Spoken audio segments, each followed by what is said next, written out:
Okay, let's take a look at how to solve some of these problems with electron configurations and orbital diagrams. The first one we're going to be asked to do is carbon.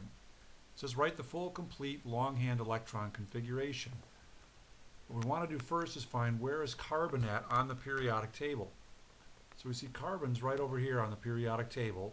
It's at energy level 2 in the p section. To do a full electron configuration, though, we need to work our way through all of the electrons that leads up to carbon. So we start out here by hydrogen, and as we go from hydrogen to helium, at that point we'd be at 1s2. There's no more room at level 1. The s orbital is completely full. We wrap back around now to level 2, and we start over at lithium. And as we move from lithium to beryllium, we're at energy level 2. We're in the orbital type s, and at beryllium we're at 2s2, the 2 representing 2 electrons. We move across now over to still energy level 2, but we're now in the p section. So it would look like this. We have 2p, and the superscript represents the total number of electrons in that p territory. So this would be 2p2. Now to do a shorthand representation, what we need to do is find what's the last noble gas that precedes the element that we're working on. For carbon, the last noble gas is helium that precedes carbon. So what we would do is we write helium inside a little bracket, and then we write all the parts of the electron configuration that comes after helium, which in this case would be 2s2, 2p2. And that would be our shorthand electron configuration. An orbital diagram represents the electrons for the atom in a different type of fashion than the electron configuration. An orbital diagram would look like this, where we have 1s,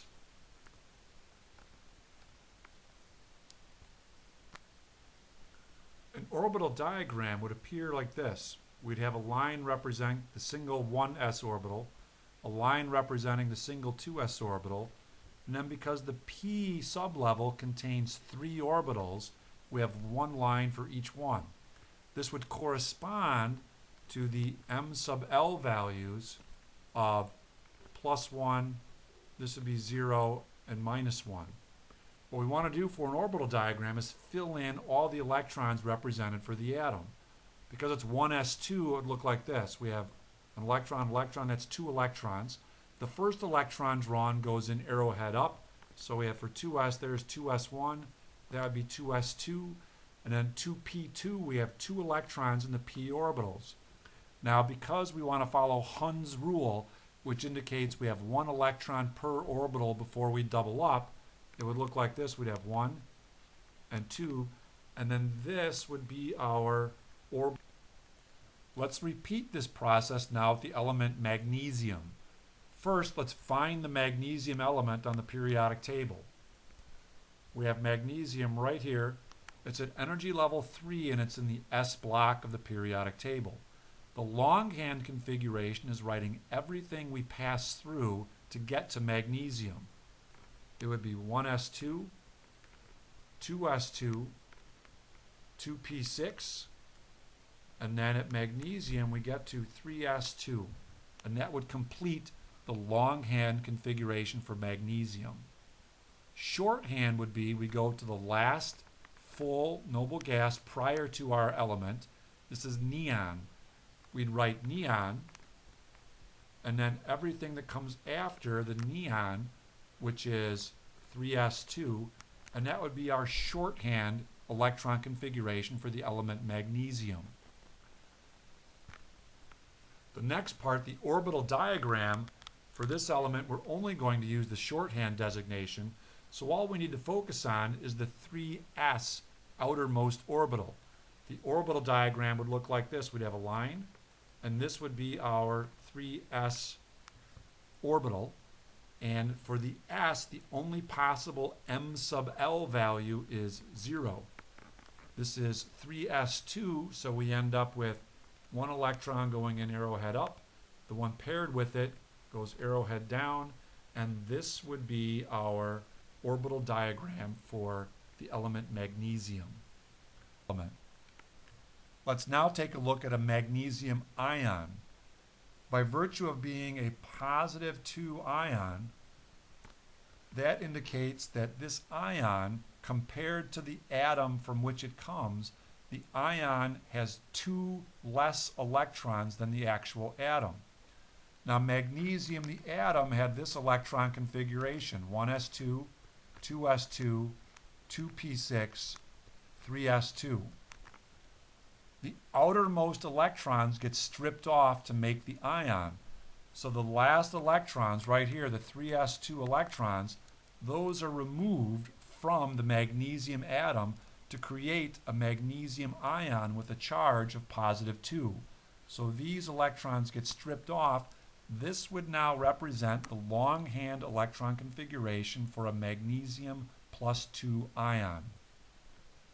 The shorthand representation, we go back to the last full noble gas prior to this, which would be helium. And we write helium inside a bracket, and then all the things that come after helium, which would be 2s2, 2p6. This is our shorthand electron configuration.